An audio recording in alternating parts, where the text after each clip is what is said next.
I'm gonna be upfront honest with you. By like 2012, 2013, I had $30 million. At that point in life, I'm being real with my dead brother. Why was I rapping? What am I rapping about? I'm rich. I want to be rich. So from that time to right now, I want to figure out how can I become a billionaire and a multi-millionaire off of business. Because I did it with rap. I was a whack rapper. Like, I knew I was whack. If I was real. See what I'm saying? My realness overcame my whackness. Wait, you actually think in hindsight? You think in hindsight you were whack? But my favorite rapper is DMX, Nas, KRS-Ones. You worked on your craft though, like Goody Mob. by the time I can't rap like them folks. By the time Man, you put put me out and like Kendrick Lamar in the booth, man. like put me and K-Dot in the booth. Hey, man, he go out. I like rap. But is that the only thing that makes a rapper whack? Like if you No, for me. This is just me talking for me. This is me. I'm a Gemini. So my only friends gonna be me. Bravo. Nigga, shout out to Waka for telling the truth. And not just in him, just for himself, because it's bigger than Waka. It's bigger than Nino Brown.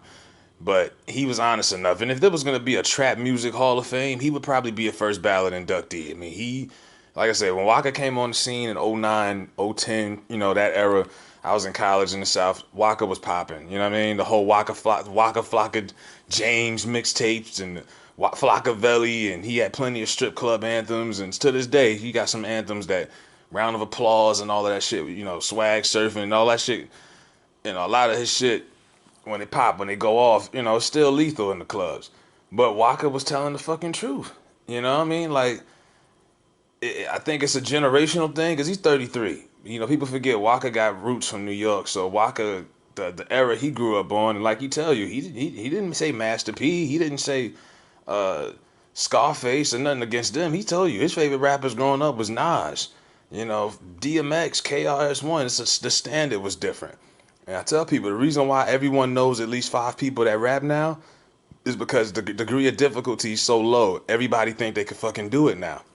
The bar's been lowered to a point of just watered down ridiculousness. Like when I heard Nas growing up for the first time, I didn't think I could do that.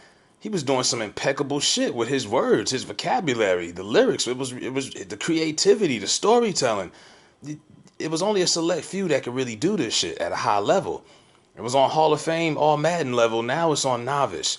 And when he says he knows he can't rap better than them folks, or just as good as them, you know, he's being honest. And I think 70% of these rappers now need to really listen to that shit. Because because there's 2 things people don't need to be in denial of. Your immortality and your talent, how good you are, how good you're not. There's a lot of people think they're better than they are because they've been gassed up.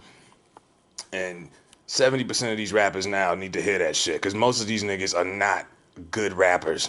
They're not. Some of them have been able to, you know, melodically, they could ride a beat, they could put together a catchy hook. Good. You found your lane and carved it, but you're not a real rapper. You know, if that makes any sense, you're not a real rapper. And there's some niggas I fuck with that rap for real, but they're not on the mainstream circuit like that. But like, I'm talking like niggas like Blueface and shit like that. Like these cats know, you know, but they've been able to convince people, masses of people, that they are good rappers to a point where they can make a lot of money off this shit and not have to work regular jobs. So they've been able to do that. So they're not going to be honest and tell you, yeah, I know I'm not that good. But in reality, most of these niggas know they're not that fucking good. Waka can admit it because he's retired now. He ain't rapping no more. And a lot of people thought Waka fell off. Waka changed his style and started doing like party rave music and was out there touring with Who Kid in like Switzerland and shit overseas. Like Waka went from doing trap music and performing in hole in the wall clubs across the South to going across the world. He just changed his scenery or whatever. And I commend him for being honest, though. I mean, a lot of these niggas, you know, even if you have carved out your own lane, these being honest, most of these niggas, they suck, man. Just be honest, they suck. And they've been able, it's like even, and I use a comparison, like Lil Wayne doesn't suck. Lyrically, Lil Wayne is light years ahead of most of these niggas now that grew up on him. But Wayne, and this is how powerful, you know, power just is, and you can convince people. Lil Wayne was able to convince an entire generation he was the best rapper of all time.